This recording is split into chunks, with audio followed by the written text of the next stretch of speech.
Magbihis ka, magayos ka, look your best. Kasi when you look your best, you attract a lot of blessings. Mga tao magbibihis din lang, wala naman naglalakad sa kalye ng hubot-hubad, liban na lang medyo may konting psychiatric issues.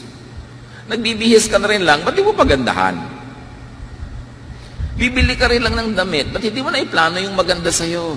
Hindi ang lalaki ng mga square at mga design para ka naglalakad na bintana. Yung bibili ka ng mga shorts, ang daming bulsa. Di ba? Mukha kang naglalakad na punso. Kasi isang tumpok ka. Bakit di ka nalang gandahan may itsura mo? Kasi, God is God of beauty. Nag-i-invest ka na rin lang sa damit, yung meron ng katuturan, yung lumalabas ang iyong ganda, kasi lalapit din sa iyo ang mga magagandang bagay sa buhay.